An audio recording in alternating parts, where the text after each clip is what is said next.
Olá, chegamos à lição 3 já da nossa série no livro do Apocalipse, especificamente nas 3 mensagens angélicas. Essa semana o tema será o Evangelho Eterno.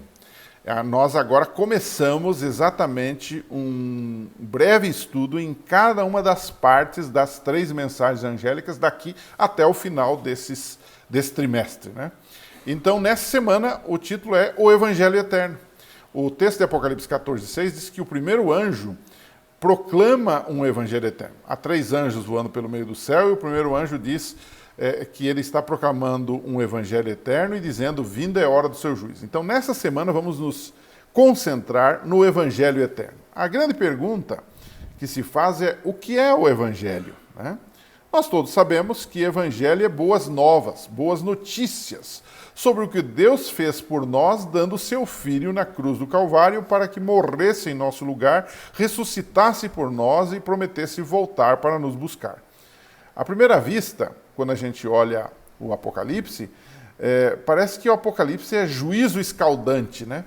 E não é graça, não é evangelho, não é amor, porque a palavra evangelho, ela é terna, ela é suave, ela nos faz bem.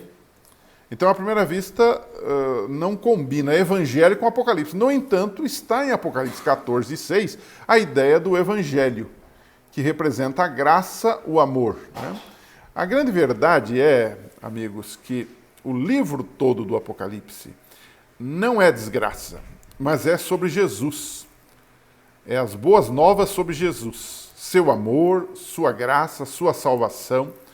Em Apocalipse, Jesus é o Cordeiro. E muitas vezes, alguém chegou a calcular que mais de 30 vezes o Cordeiro aparece no Apocalipse. O Cordeiro que morreu por nós, por amor, por graça. Então, não dá para dizer que o Apocalipse é um livro de tragédias, mas é um livro de amor, de graça, de salvação. Ele fala de tragédias para o outro lado. Quem não aceita está sujeito a isto, né? Eu gosto muito daquele texto de Apocalipse 1:5, que resume isso, né? Falando sobre Jesus, ele diz assim, ele que nos ama e nos libertou dos nossos pecados por meio do seu sangue. Ele faz aqui um resumo do amor, da graça de Jesus, do evangelho, das boas novas, das boas notícias de salvação. E as mensagens angélicas, como eu já disse, começam com o evangelho. Isto é, boas notícias a respeito de Jesus, né? Quando você vai, por exemplo, para Romanos 3, falando do Evangelho, falando da graça, que é o dom imerecido, nós não merecemos a salvação e Deus nos dá, capítulo 3, 24 a 26, você pode fazer um resumo, né? Que nós somos justificados pela graça, a graça é uma declaração da justiça de Deus, ou seja, eu não preciso fazer nada, Jesus atribui a mim aquilo que é dele, né? E eu me sinto perdoado, salvo, restaurado, né? A graça justifica os que pela fé, que é o meio de eu receber a graça, que é crer na justiça de Deus, ela justifica aqueles que aceitam a Jesus, né? E o mais impressionante é que o apóstolo Paulo fala que Deus nos amou quando nós ainda éramos seus inimigos, éramos pecadores, nós ainda somos, mas éramos pecadores sem esperança. E encontramos a Jesus que nos deu de graça, transferiu para nós. Aí entra o que chamamos de justiça imputada, que é colocada sobre nós. Significa que eu não preciso fazer nada para me salvar. Eu já fui salvo por Jesus. Agora, é claro, eu obedeço como resultado dessa salvação, como prova dessa salvação. Agora, uma segunda pergunta, nós deduzimos o que é evangelho, que é boas novas sobre a salvação que nos é dada gratuitamente por Cristo, e ela está dentro do Apocalipse. O conceito do Apocalipse é também boas novas de salvação em Jesus para os que o aceitam. A segunda pergunta, que é muito interessante a gente saber também, é por que a expressão de Apocalipse 14:6 é evangelho eterno. Note que ele classifica esse evangelho, dizendo é o evangelho eterno. E por que é eterno? É eterno simplesmente porque está ligado aos atos passados, presentes e futuros de Deus. Eu gosto muito, para esclarecer isso, de Efésios 1, verso 4, onde o apóstolo Paulo diz assim, porque Deus nos escolheu nele antes da criação do mundo, para sermos santos e irrepreensíveis em sua presença. Ou seja, nós estávamos nos planos de Deus desde toda a eternidade.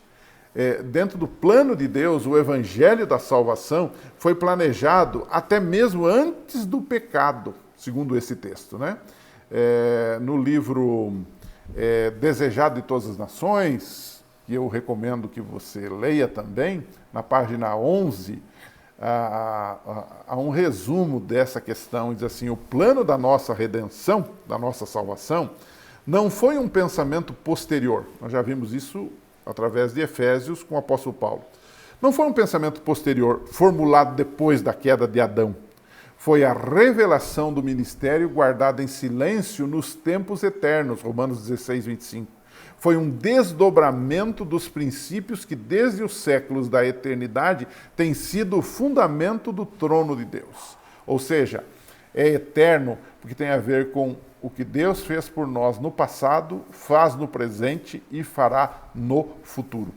E aí, por último, uma terceira pergunta: Evangelho, o que é Evangelho eterno? A terceira pergunta é: qual a extensão da pregação desse Evangelho eterno? Segundo Apocalipse 14, 6, diz que o Evangelho tem uma extensão de proclamação que envolve os que habitam na terra, toda a nação, tribo, língua e povo. Ele dá o itinerário, ele dá o alvo e dá o itinerário completo desta questão.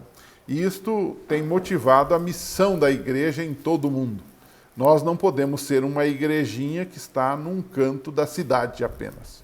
Nós temos que ser uma igreja que proclame o Evangelho em todo o mundo. Já que os 3 anjos representam o povo de Deus no tempo do fim, pregando o Evangelho, não devemos nos demorar e nem devemos nos concentrar num lugar só.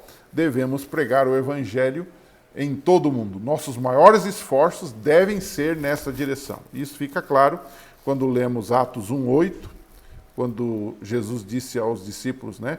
Vocês vão ser minhas testemunhas em Jerusalém, na Judéia, em Samaria, mas em toda a terra, até os confins da terra. Mateus 24:14 diz: esse evangelho será pregado em todo o mundo para testemunho a todas as gentes, e então virá o fim. E corroborando com Apocalipse 14:6, que o anjo está voando pelo meio do céu. Agora, uma perguntinha para você pensar um pouquinho, para você discutir ali com seus alunos, para você bater um papo com eles, que tem a ver com a lição dessa semana, com o Evangelho, com fé, com justificação pela fé, né? Que relação há entre a justificação pela fé, a justificação pela graça de Deus através da fé, e as 3 mensagens angélicas? Note bem esse texto que eu selecionei para vocês.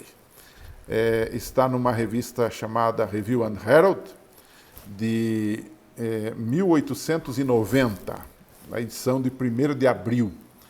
Há uma explicação dizendo o seguinte: vários me escreveram perguntando se a mensagem da justificação pela fé é a mensagem do 3º anjo. E eu respondi: é a mensagem do 3º anjo em realidade. Então, antes de a gente pensar que as mensagens angélicas são fatalismo, são tristeza, são terror, nós temos que entender que a mensagem dos 3 anjos é desafiando os seres humanos a se entregarem a Cristo pela fé, serem justificados pela graça e obedecerem aos mandamentos pelo poder de Deus que Ele mesmo confere quando somos justificados pela fé.